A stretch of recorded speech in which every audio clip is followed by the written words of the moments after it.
Another season is upon us. Freshmen arrive wide-eyed with dreams of future glory, while seniors prepare for their last chance at immortality. There are only a handful of these opportunities in a man's life, a handful of chances to distinguish yourself from the rest.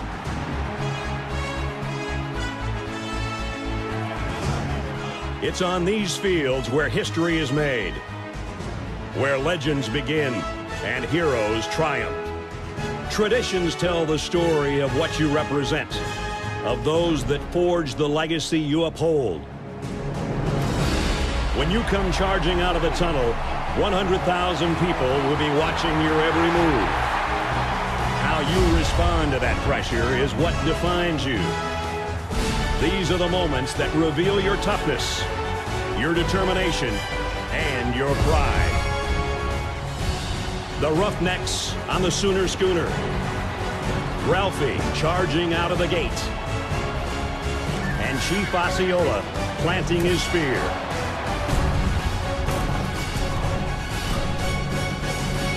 The time has come. Your time is now.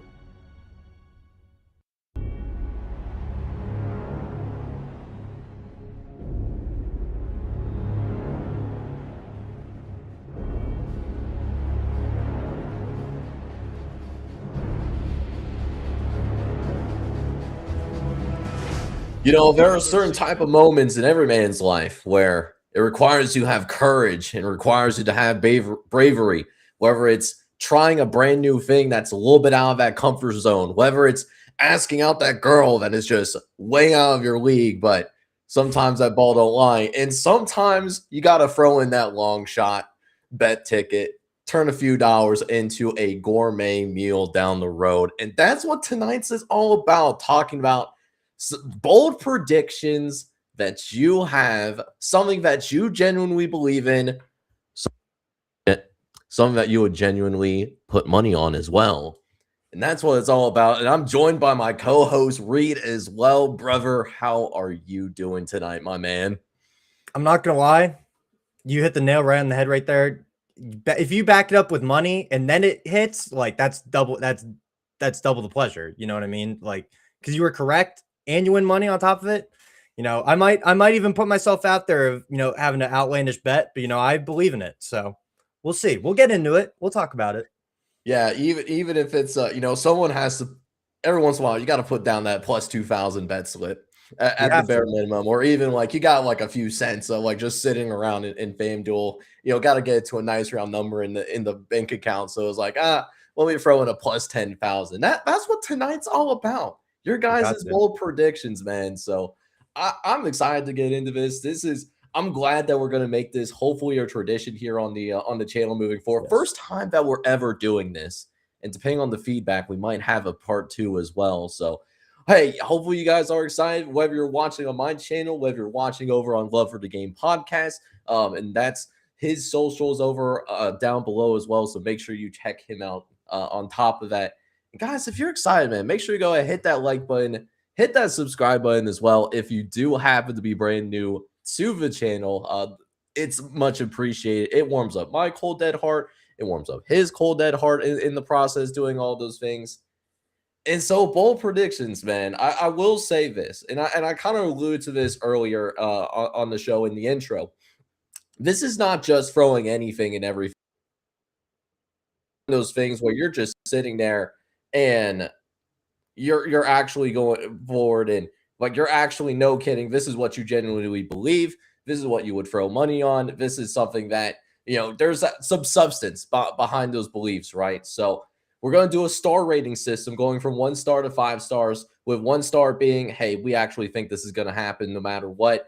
And then 5 stars being, you are out of your mind. You need to go get drug tested for throwing that kind of take out there in front of us. And how I like to do it as well, I asked on Twitter, hey, what is the boldest take that you have? And so how I thought I was going to do it is I was going to go based off of what was the most popular tweet that I saw in the replies. And then I realized something, Reed. What did you realize? I realized that you were coming on the show here tonight, so I figured it only makes sense that I throw a bold take that's going to raise your blood pressure a little bit. So with that being said, man, let's go ahead, jump into the first one. First one does come from our boy Up Dog Sports Talk, talking about Temple beating Penn State again. And it would be the first time that this happened since 2015. Reed, I know you're probably going to be at least a 5-star. You might break the scale, but I'm just curious with where your head's at when you saw this. Bless the replies when I was asking for those boldest takes, my man. Yeah, see, Up Dog, you know, hold on. Let me compose myself real quick. You know, Up Dog, he's one of the most, you know, he's one of the most faithful, you know, commenters, and he replies to almost all our tweets, retweets a bunch of our stuff. So we appreciate him and the support that he shows the both of us. But my guy, this I mean, you said we're ranking stuff on a 5-star scale. This is like a 10 out of 5. We're doubling the scale for this one, solely because in 2015, when Temple did beat Penn State, they beat the Penn State JV team, where we were basically a shamble of a football program at that point, you know, coming off of everything that happened in the early 2010s. But I digress. So, you know, I'm glad that Temple could beat our JV team with literally the best team that they had assembled in the school's history, PJ Walker at quarterback, namely. So, you know, I'm glad that Temple was able to accomplish such a feat. But last time I checked, Penn State travels pretty well, and Temple and Philadelphia is basically State College B, 1A, 1B. So, you know, good luck with that. But I'm putting this as a 10 out of 5. You know, this is complete blasphemy. And the fact he had to say again, you know, is like on flashbacks for me. But, you know, shout out to Up Dog. Yeah, and you know what? You know, speaking of that 2015 team, you know, guess who was the head coach of that Temple football squad that ended up taking down Penn State, as well as had some pretty memorable moments in the mid 2010s as well. One of our own. We're talking about the man, the myth, the legend, Matt Rule. One of our own. You know, funny how things have changed, but this is not going to be one of those hot, bold takes that is going to earn an opportunity to get an NIL donation down the line. I sat down and thought about this, and I thought I was going to be with you, Reed, for a second. You know, I think with how much talent Penn State has, and you know, Temple is still trying to work its way up under KCQ, or I thought I was going to be with you. I thought this was going to be blasphemy. I thought I was a little flabbergasted, even including the video. You know, really including the video in there. You know, I had to crop it out because it didn't look good in the screenshot, but even including the video, just you know, not twisting the knife, right? I ended up going with 4 stars, 4 out of 5 stars. Yeah. And I'm going for a couple of different reasons.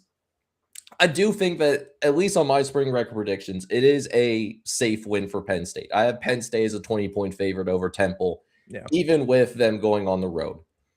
But a couple of things lead me to believe that it's not impossible that this is going to happen. The biggest, most important part of Penn State's season is Penn State has to take care of business in conference play, especially making sure that they get some signature wins, especially going up against potentially a Michigan, for example. That's going to be an important game. USC at Washington. There's important games in there that they're going to have to win in order to be in the conversation ultimately for the college football playoff, which is what you're hoping for in year number 1 under Matt Campbell. So all of those games happening before that, it's easy for Penn State, if they're not in the right headspace, to overlook the Temple football team, a Temple football team that we did end up talking about as a potential squad that, you know, could be a better team. So it's possible that they could be overlooked, especially if they had shades of inconsistency issues like they did last year. Yeah, I'm not going to deny it. I mean, Penn State can't sleepwalk into this game. You're playing a college football game. You're playing a Division I college football game. Like, I'm not saying they're just going to walk on the field and automatically get a win. Now, do I have Penn State 80 spots higher than Temple in my 138 ranking? Yeah, I do. Do I have them as a 22-point favorite on the road?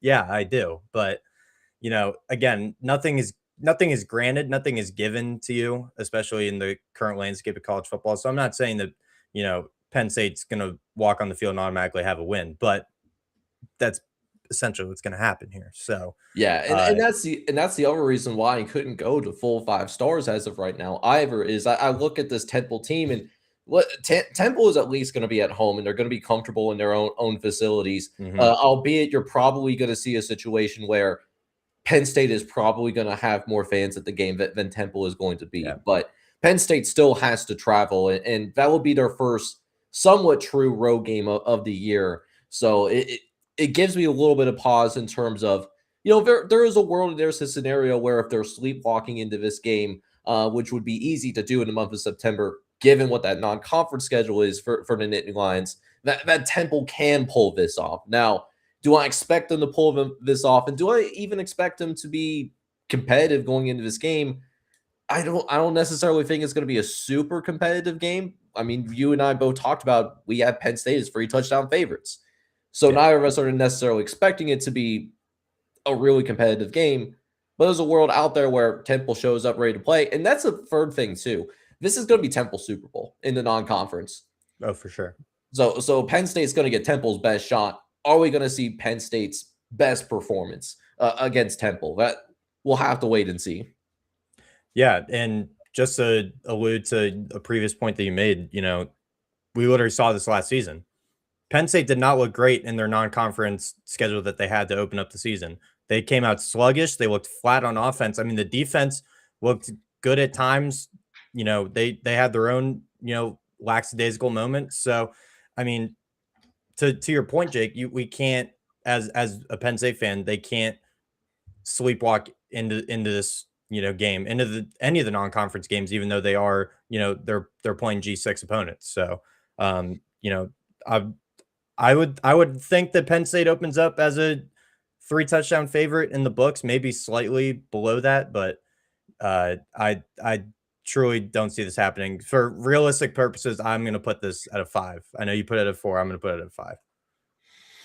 Yeah, I will say this about Penn State. I think the Temple game is going to be the most difficult game. I think that's when it comes to the non-conference. Yeah. I think Temple is better than Marshall at this time. I think they're also better than Buffalo, given what we've seen last year as well. Some of the offseason moves that we're talking about. I know that we've mainly been talking in terms of what do these teams look like in the scope of their own conference, but now that we're getting into like a more national, holistic picture, I do think that that's going to be the most challenging game that they see in the month of September in the non-conference. So we'll see. If it does happen, I mean, it's going to be a crazy day on Twitter. It is going to be a day where we're going to see Reed hide in the bunker amongst some other very avid and vocal like Penn State fans as well. I might delete that. Might delete the app. I might just delete my account. I might delete my profile. How do I come back from that? Yeah, I'd get clipped. Like, I already know Colton would clip it and put it out on his page. Like there's literally no coming back from that. That would literally be my worst beat ever. Yeah, and I expect it happening right now. I'm pretty sure a Colton or like an AT who can't join us here tonight. They're probably they're working in the shadows, and they're playing on their downfalls tonight. Especially if some of these other more outlandish like bold takes that you guys have to end up hitting. I already know Colton has the clip locked and loaded. I already know he does. All right, but hey, let's move on. We have a few more that we do have. There's 4 more that I want to get into. Definitely want to leave some in the chamber for if we want to do a part 2 of bold predictions. Yes. And this one actually was the most liked tweet on Twitter. It's from Ball State Rise. And he said that Ball State will win the MAC in the 2026 college football season.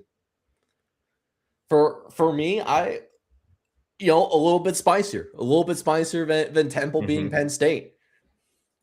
But I don't have this as a 5-star. I have this at 4.5.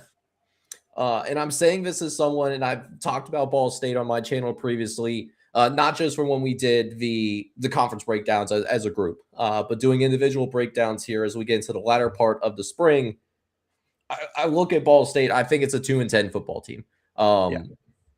But I did also mention in that individual breakdown at the same time that if we do end up seeing that transfer portal class, that is a lot of potential versus a lot of production. Let's say they live up to that potential collectively as a group and then some. Now all of a sudden you're talking about a team that is going to be much better than that 2-10. I had a ceiling of 8-4, only one of those losses coming in conference play if that ceiling does hit. And so 7-1 in conference play, at that point you're in Detroit, and it's only one more game you have to win. You have a puncher's chance, but I don't trust that all of those moving pieces in transfer portal are going to mesh right now, which is why I was so low on them from a record perspective. I do see a world where it can happen, but I have it at 4.5. It's not a 5, but I have a hard time seeing this happening, but it's not impossible either. I would also have to go with the 4.5 just solely because it is the MAC. Literally anything can happen. So I'm also going to put it at 4.5. I also project Ball State to be a 2-10 football team, and not to bash on Ball State Rise here. He's a loyal follower to both of us, but they're the third worst team in my projections as of right now. So it's going to be an uphill climb. I mean, their non-conference isn't anything, to look over. They open up at Ohio State and then also have Liberty out of conference. So it's definitely going to be an uphill climb for Ball State, I think. You pointed it out, like mass portal turnover for this team coming into 2026 from the roster that they had last season. So I definitely am not that high on Ball State. Obviously, Ball State Rise seems like a bit of a biased account here, so I'm not going to try to bash on him too much, but it's definitely going to be an uphill climb for Ball State coming into next season, and that's without a doubt.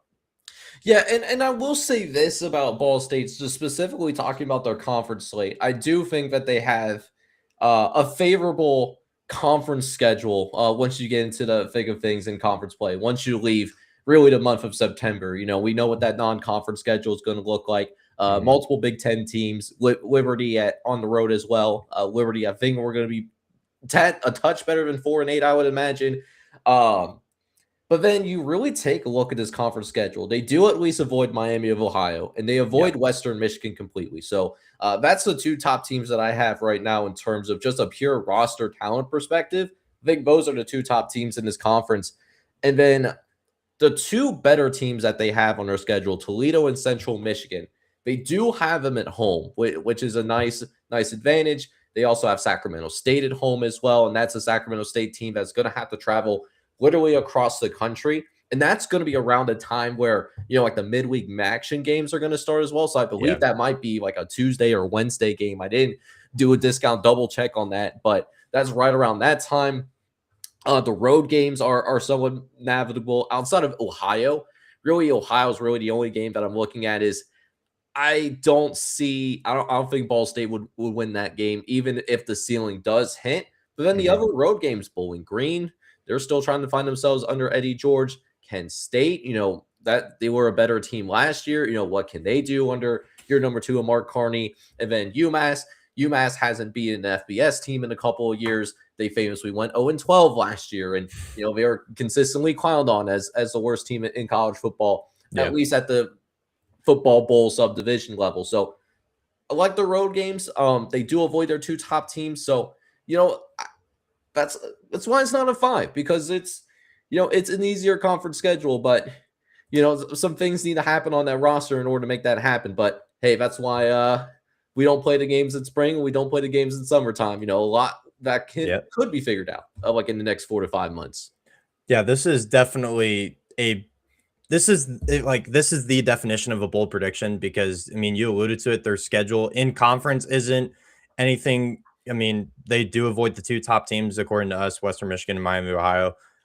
Their bye week isn't until week 9, so they have to play 8 straight games, let alone they have to play 2 conference games, and then smack right in the middle of that is Northwestern. So that's not going to be easy. Sacramento State might be the might be the Super Bowl to Ball State season, just solely because it is the Ball Sack Bowl. So True. I mean, you got to win the Ball Sack Bowl. You mean you have to. The inaugural one, like, come on, you got to win the first one. And I have projected Ball State to win that because Sacramento State, I have one spot below them at 137. So, I mean, yeah, I think the Ball Sack Bowl is going to be the Super Bowl to Ball Sack season or Ball State's season. Yeah, I'll tell you what. If it's a game that ends up randomly kicking off at like 4 o'clock on a Wednesday or Thursday, I mean, we might need to call off work for that. I mean, this is appointment television. The Ball Sack game, really just a pleasure having like Sacramento State in the conference for sure. But yeah, I mean, there is a path. You know, I like their schedule. It's just I don't know if they have the talent on the roster to take advantage of the fact that they have a navigable path. And as a program, I'm not super high on them as a program as well. But Mike Yurovich, who actually does follow the channel as well, can prove me wrong, and I'm sure it's going to be clipped in the Ball State facilities. Yep. If he's watching right now. So I mean, nothing bad to say about their coaching staff. I'm sure there's a nice group of people, and they know what they're doing from an X's and O's standpoint. Just compared to the other teams, you know, it might be a bigger hill to climb. Yeah, without a doubt. But those two bold takes that we just listed off, I think this next one is probably going to be the hottest one of the night. Mm-hmm. And it comes from Greg Halfley. I'm sure we know Greg from Diary of a Wimpy Kid. Turns out he's on Twitter nowadays talking about college football. Who would have thought it? I wouldn't have thought that when I was reading for the Diary of the Wimpy Kids. Never got that vibe, but here he is on Twitter. What can I say? He mentions that not only will two G5s make the playoffs again, but one of them is going to win a game.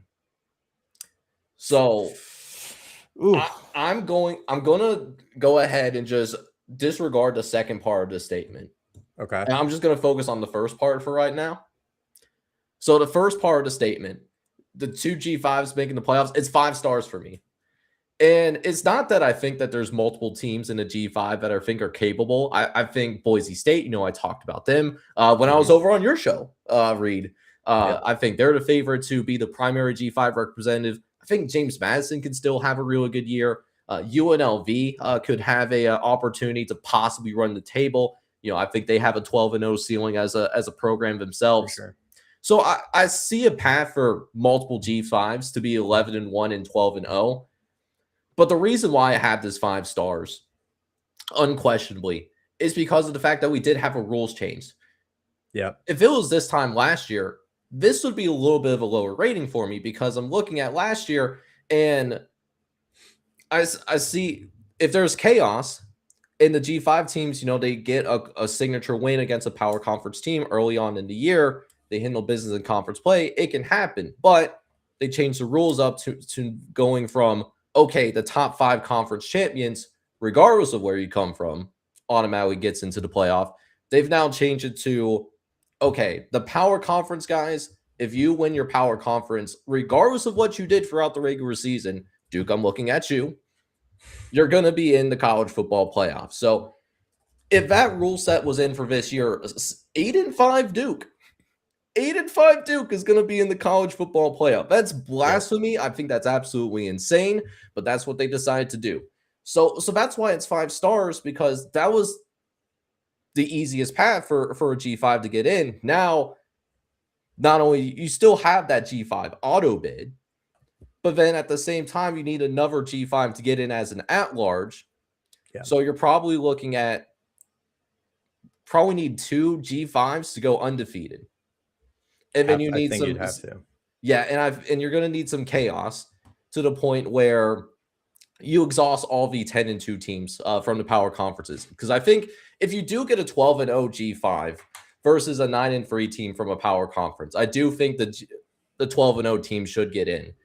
Mm-hmm. Not because of strength of schedule, but because you are able to win all of your games. You know, imagine that. What a concept, you know, being rewarded for winning the games in front of you, because that's incredibly hard to do regardless of strength of schedule. I know we had this conversation last year with James Madison where their strength of schedule was almost in the hundreds, but look at all the other teams that were in the hundreds. They weren't doing what James Madison was doing. They were a great football team and they proved it. They put a 30 bomb on Oregon.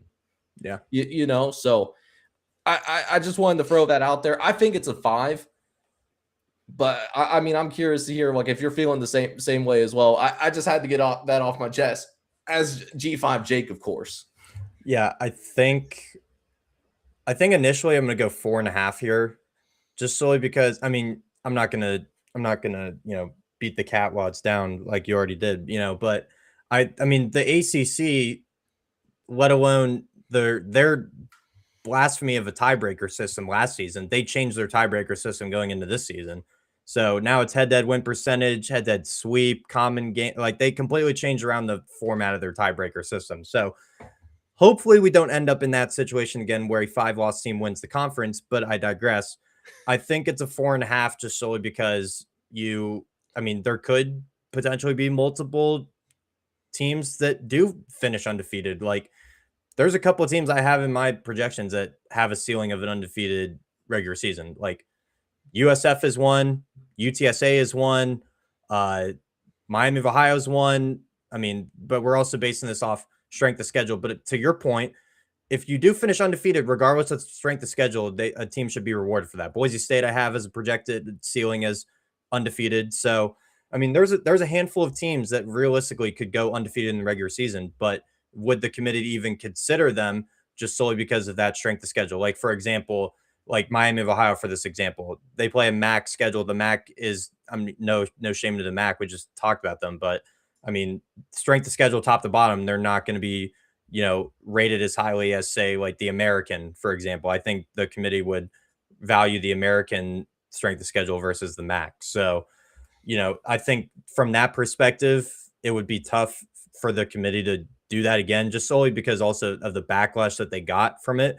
All props to JMU for putting up 30 against Oregon at Autzen, let alone, the fact of that. So, I think the committee and the backlash that they got publicly for that, I think they wouldn't even go down that direction again. Now, it does hurt my soul a little bit because the G5 is the pride of the sport. Let's be honest. Like we love midweek action and everything like that. So I'm going to go with the 4.5 here, just solely because I don't think it's out of the question that multiple teams could possibly go undefeated in the regular season. I think it's more of would the committee even consider multiple undefeated G5 teams.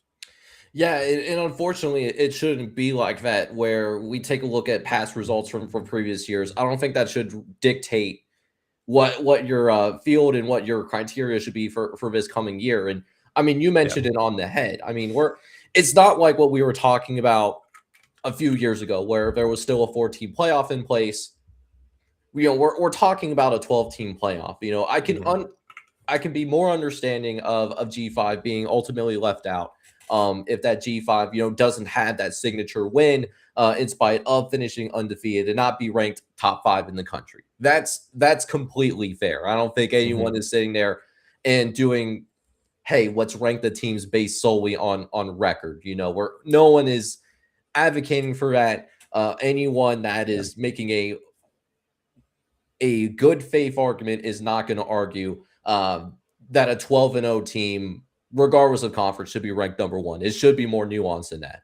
But we're talking about a 12-team playoff moving forward, right? And we're talking about that playoff possibly being expanded in the future. If we can't find a 12-0 G5 team, we can't make room for them in a 12-team playoff, then what truly are we doing? Now, that the chances of multiple G5s finishing undefeated, no, that's pretty low, and that's another reason why I had this as a 5-star prediction, right?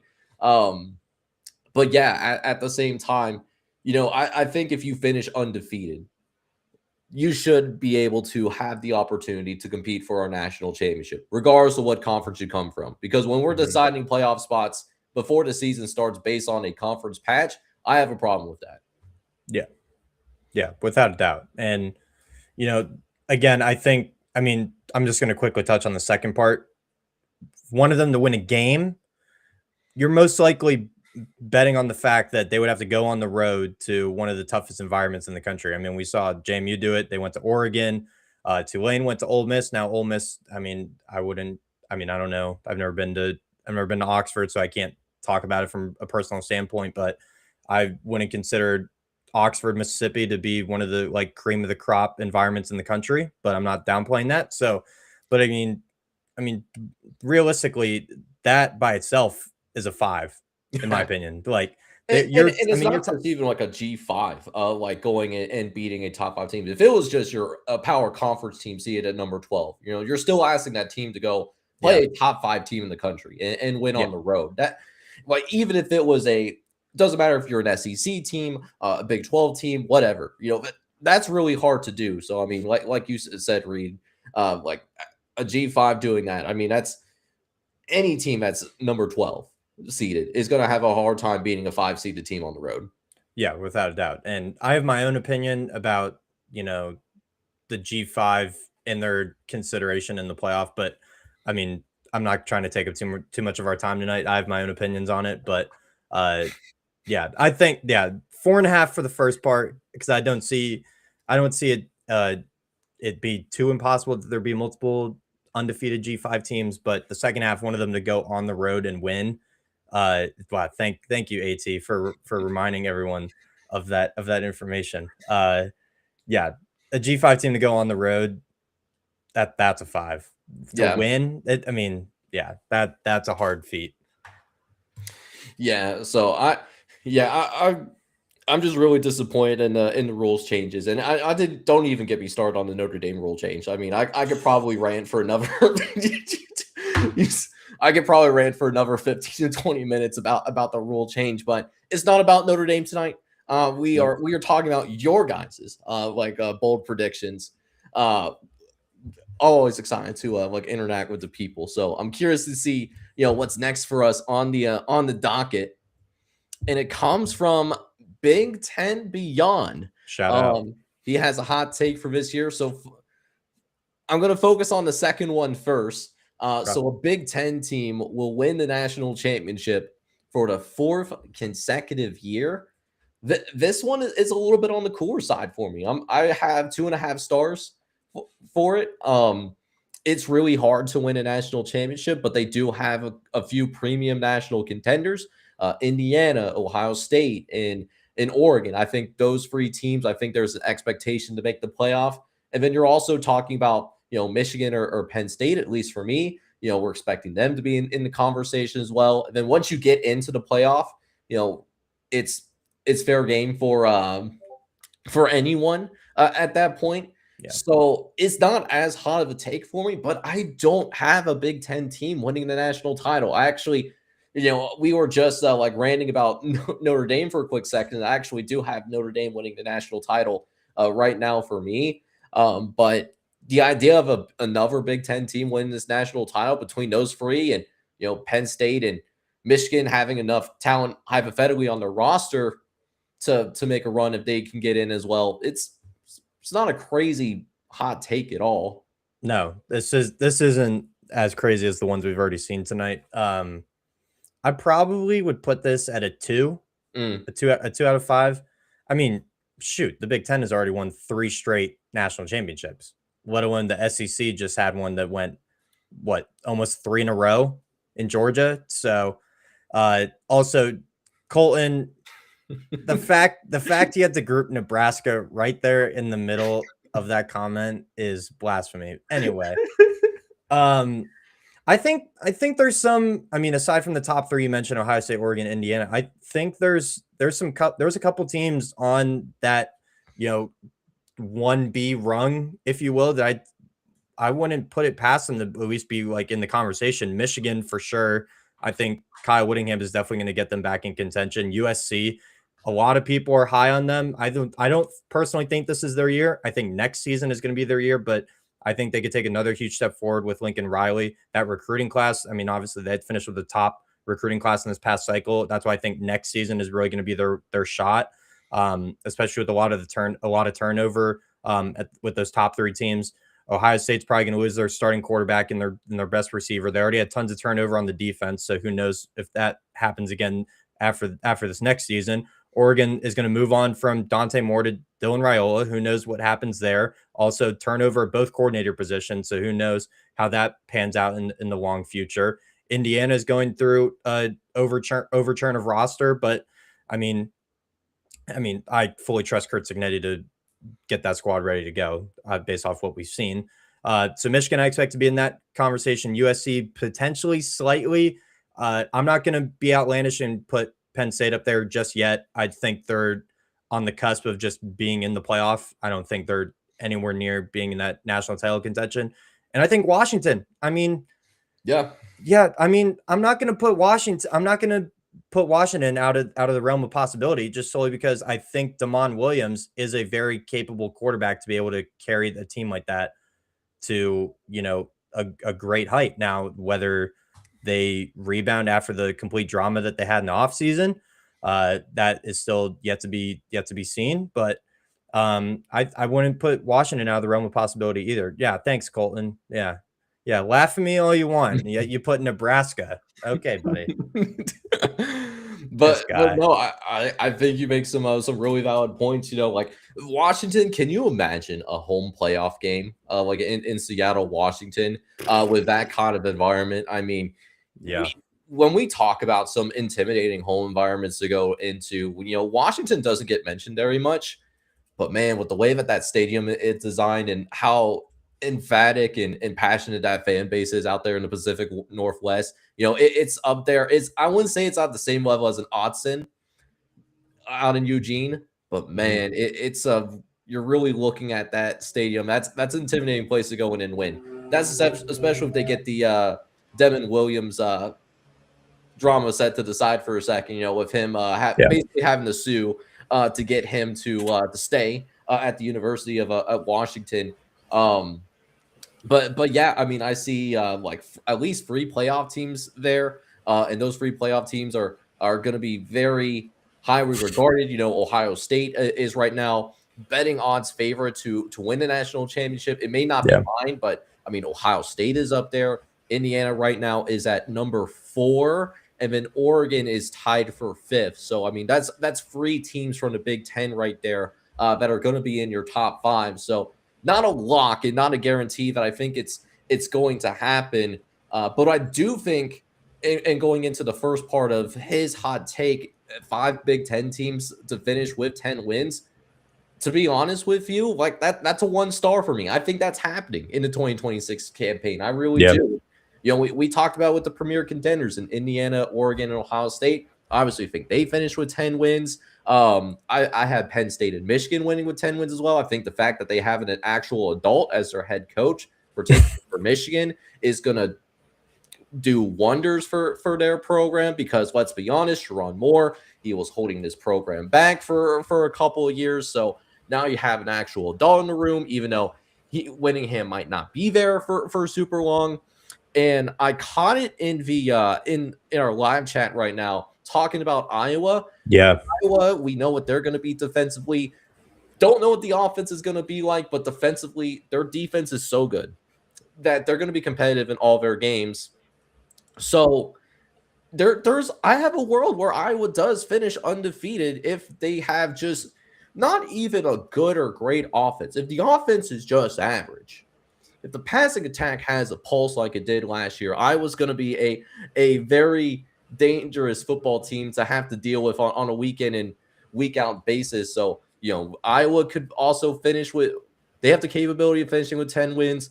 USC's up there. There's a countless number of teams in this conference where if things go right, they can win 10 games. And shout out to our trooper in the chat, because Iowa was actually a team I was going to bring up. Let's not forget that they finished 8-4 last season. Their 4 losses were all by 1 score. Yeah, and they were all to like ranked opponents too. Yeah. They hypothetically could have been an undefeated team. Yeah, they had Indiana on the ropes. They had Oregon on the ropes. I mean, yeah, and let's not forget that. So I think I was pulling up my record standings as of right now. I have at least 3 teams at the moment finishing with 10 plus wins. That's Ohio State, Oregon, and Indiana.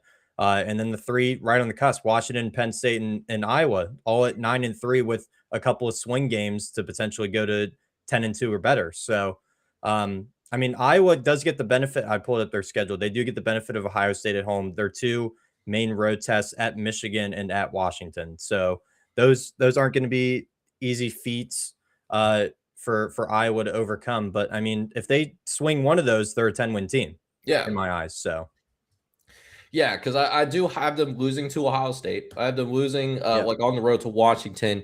And then there was one other game, the Michigan game on the road. I have them losing those 3 games. yeah, same. But I mean, like you mentioned, I mean, it's not games where you're looking at like, oh, Iowa's going to be blown out. You know, there's not Yeah. that type of game on their schedule. So I do want to point that out. Plus, like you mentioned about last year, I mean, Iowa really should have won that Oregon game last year. Let's be so real with ourselves last year. They needed some last minute heroics from Dante Moore to be able to pull that one off. So, I mean, I just wanted to to mention that part like out loud. But yeah, I mean, 5 Big Ten teams finishing with 10 wins or better, like that's so cold. You know, I thought I was sitting in the Arctic. You know, I thought my wife turned down the air conditioning in my house. You know, so it's a lot. I would also put that as a 1. I would also put that as a 1. Just as of right now, I mean, we just listed 6 teams potentially. 6 teams that could potentially finish with 10 wins. And just solely because Billy Tuesday in the chat asked who their quarterback is going to be. So they're going through a quarterback battle right now between Hank Brown and Jeremy Hecklinski. I haven't kept up with Iowa spring camp so far, so I don't know who really is in the favor to win that. I would probably guess Hank Brown just solely because, I mean, just looking off just his numbers. I mean, he's listed at 6'4", 215 versus a 5'11", 188 Jeremy Hecklinski, a junior versus a sophomore as well. So he has more. That's great.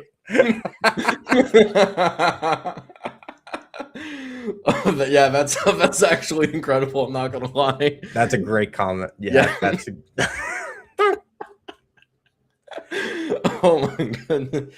But yeah, I mean, I would imagine like I don't think either of them is going to be like a Gronkowski that we saw last year. I mean, Mark Gronkowski, he was so fun to watch, especially in the bowl game against Vanderbilt for his final college game. And I'm wishing him the best of luck in his future endeavor. But I mean, if Iowa just has a pulse offensively and they have a passing attack that you would see at least resembles a 21st century passing attack, you know, Iowa could be a dangerous football team. Only for sure. But yeah, let's move on. We do have one more hot take, at least for tonight's bold predictions. We might be able to go ahead and what is this like? I mean, do we really think this man is going to be the starting quarterback for Iowa? Like, let's just be fully transparent real quick. I mean, it's Jeremy Hecklinski or Hank. I mean, I'm going with the locks. Yeah. I'm going with the locks, dude. Like, what are we talking about?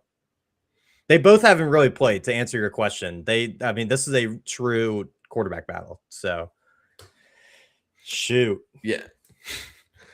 Yeah. What an all-time like comment in the live chat. That's what the like the live shows are for, man. Crazy work. I would have never like thought about that.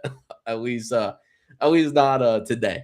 Capital of Finland. Yeah, that's great. We hey, really appreciate you guys coming through on the stream tonight. We do have one more bold take. If you guys been enjoying like tonight's live show, man, make sure you go ahead, hit that like button, hit that subscribe button as well. And for heaven's sake, make sure you check out his like content as well. Like his socials is listed right under his name on Twitter, and he's on YouTube as well. TikTok as well. You know, I've seen him on TikTok while scrolling on the For You page. Something that I told him about a couple of days ago, like in our group chat. Don't need to undisclosed location. Undisclosed location. You know, in the Redzone bunker, so to speak, right? Let's just put it like that. Let's see what that last like hot take is. And it does come from like CSG Virginia. Virginia goes undefeated in the regular season. So Virginia made the ACC title game.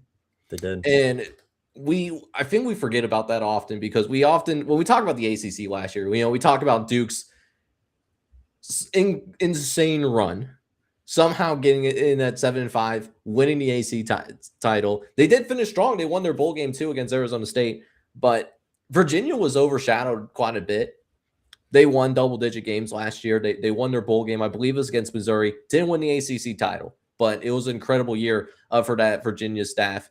And it was also the type of year that saved some jobs. If we're being honest with ourselves. Now, I had this at 3 stars because I do see a world where this team does finish undefeated this year. Because I look at their schedule and there's no games on their schedule where I look at them, this Virginia football team, and I'm thinking to myself, man, they're going to get their butt kicked at this particular game. I don't see that game. But why maybe I'm a little bit more skeptical than the idea of, the Big Ten winning a national championship for the 4th year in a row, or, even what we talked about even more recently, 5 Big Ten teams winning 10 games, is I do think that this Virginia team is going to take a step back because you look at Virginia, they had the benefit of some swing games that went in their direction. And I do think that there is that possibility of you see Virginia kind of return to regression to the mean, not to the point where there's a complete collapse by any means, but maybe not being as lucky as what Virginia was this time last year. So I actually had Virginia finishing 7-5. But I still look at the schedule and I'm thinking to myself, hey, they could absolutely win every single game on their schedule, though. Yeah.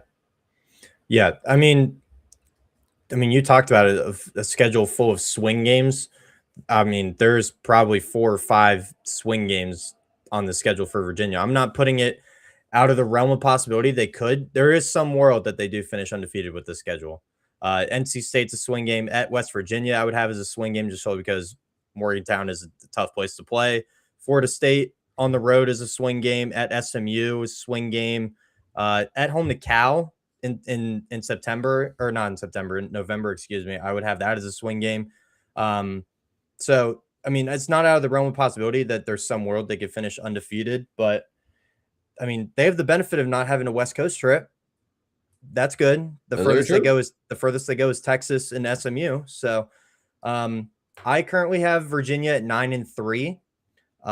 Florida State, SMU, and Virginia Tech being their 3 losses. So I think there's a little bit of regression from last season, but I don't think to the point of 7-5. I mean, again, as I said, there's plenty of swing games on this schedule for Virginia to go through.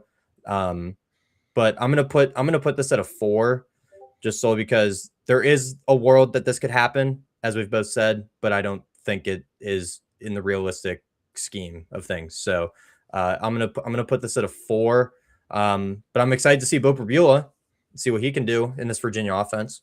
Or like Eli Holstein. Eli Holstein also transferred to from Pitt, after losing to Mason Heischel, 4-star true freshman who ended up taking the starting job and never looked back afterwards. And he's not terrible by any means either. So I think Bo Prabula is the favorite, but it's not a cookie cutter. He's going to win the starting job because the best availability, the best trade is availability, and Bo Prabula does have those injury issues from last year. So we'll have to wait and see just what happens with that quarterback position. Do think Brian Prabula is going to win the job, but not guaranteed by any means. I mean, they do have a couple of tough road games. I mean, Florida State on the road, but I look at Florida State, and it's just a matter of how invested is the fan base at that point, because with how the incredible high that we saw from Florida State last year when they beat Alabama at the beginning of the season, and then not even so much as making it to a bowl game. We're not talking about collapsing to the point where they're not competitive for like ACC title. They missed the bowl game entirely. So I mean, when that stadium is packed and the fans are invested, that's a hard place to play in. But if Florida State gets a slow start to the season and then Virginia jumps on them early, that can turn into a pretty toxic environment very quickly. Yeah, I mean, I'm thinking back to a similar situation last season when Pitt went to Florida State and got a win on the road. I mean, I wasn't one of the people backing Pitt at that moment, but that was one of Mason Heichel's first games, and he went on the road to beat Florida State. So, I mean, props to Pitt and winning that game. But I mean, exactly to your point, what is Florida State going to be at that point in the season? I mean, I have them losing their first 2 games of the season. Their fan base could be out after week 3. Like, it's going to be tough. It's going to be tough. Just, I mean, we're not talking about Florida State. This is a Virginia question, but I mean, that's easily a game Virginia could win just solely because that fan base might be out by the time that game happens. Yeah, and I'm looking at Florida State's schedule. I know it's this is more geared towards Virginia, but I mean, even the first 3 games, if they, they get out 1-2 and they look lethargic against Central Arkansas, we could be talking about a situation where Mike Norvell is fired in the middle of the year. That could genuinely happen, and it could happen before the Virginia game if September just goes completely awry, right? But the other game that I am looking at for Virginia's sake, though, that road game against Virginia Tech, that one actually could be their most difficult road game. I think we've all seen Under Sandman. I think for James Franklin is going to get Virginia Tech back to what it was prior to Frank Beamer retiring. Because Virginia Tech just has not been the same since he's retired and left that head coaching post. That is the opposite of Florida State. Florida State has some fair weather fans in their fan base. Virginia Tech is not that at all. Even when they were dog water last year, that fan base showed up. They were loud. Enter Sandman is an incredible intro, one of the best intros in college football, I would say.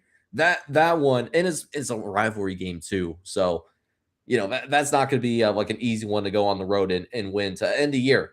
But potential pressure of going undefeated if you're 11-0 at that point. Yeah, the pressure if you are undefeated at that point, and I have these teams basically neck and neck. I have Virginia Tech at 33 and Virginia at 36. So these teams I see right neck and neck with each other at the moment. Virginia Tech would be a 5-point favorite at home. So it would be tough. It would be tough for Virginia, just solely based on the 2 games that we pointed out at Florida State and at Virginia Tech are 2 of the biggest swing games on the schedule. So, again, I'm going to put this at a 4 for now, but there is a realm of possibility that this potentially could happen.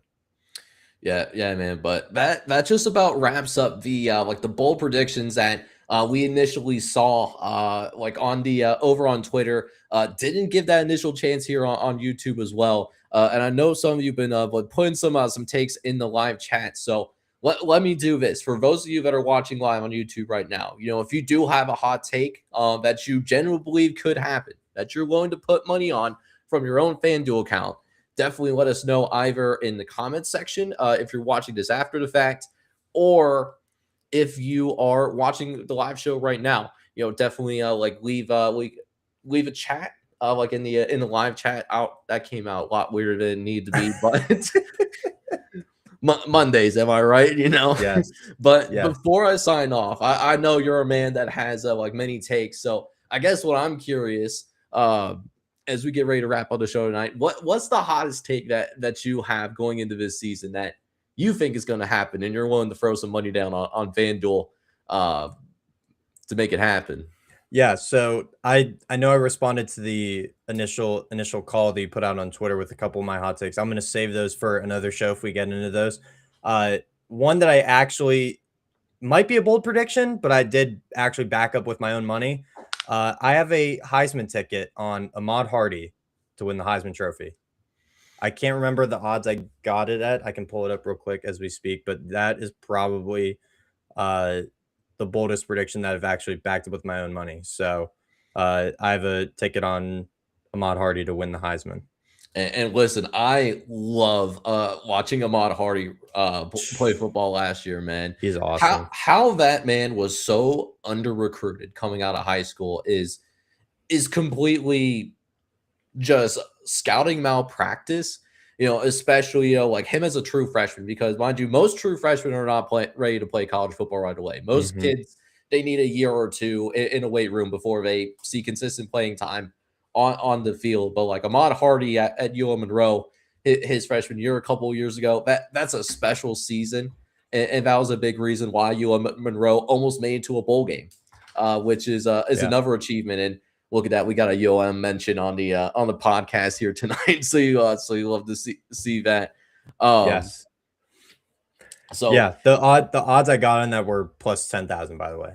So hey, so if Ahmad Hardy pulls up a like an Ashton Jenny level season and Missouri is playing in the SEC title, that we're talking about a like vacation with the significant other like type of money, man. Like that's oh yeah. Yeah, we're taking the missus on a vacation. That's what we're doing. Yes, sir. Yeah. You already know what time it is. You're gonna be like flexing the dollar bills on the sleeve, Yeah. I'm gonna slide it down my arm. Yeah. I guess for me, like since we're throwing out some hotter takes, don't know how hot of a take this is. So I talked about how I think there's 5 SEC teams that I think do make the college football playoff, but I don't think that the SEC teams are going to beat a single non-SEC team in the college football playoff this year. So I think 5 SEC teams get in. Yeah. And there's probably, because a number of SEC teams get in, you'll probably see an SEC on SEC matchup. But then outside of that, I think the SEC teams all get bounced. One and done. So you're a backer of the Big Ten wins the national championship? I believe that the Big Ten will get closer this year to winning a national title than the SEC will. Yeah. I mean, that's not that hot of a take, I feel like, because I mean, we literally saw this last season. Ole Miss and Georgia played. Ole Miss advances to play Miami, and then they drop it against Miami. I feel like that. I mean, they didn't get that close. I mean, like the semifinal, but like I don't know. I mean, I feel like that's not that hot of a take. Like if I had to put a ranking on it, I feel like that's a 1.5, a 2. Like I feel like that's not that crazy. Yeah, I probably have like other like takes that I don't consider to be as hot, but as soon as I say them out loud, you're probably either you or Colton or like AT that are watching from the chat tonight are going to think is blasphemy. But that when it comes to, I guess, bold prediction, that's the first one that comes to my mind. But I'm sure there's others that I'm going to mention, either like in the individual series or like either like doing this with you guys, where I'm going to say something. And you're going to have to step back in your chair for a second. Colorado goes 1-11. You know what? I actually don't think that's very crazy. Did you see? Right, cool. Yeah, because like, did you? I watched them. Some of their like their springs. They look small. That video of them running out. That's not a good look. No, I mean, okay. All right. Let me put some context here. That was like the quarterback and centers group running out for the warm up of the spring game. So let me put context to that. But I'm not against it.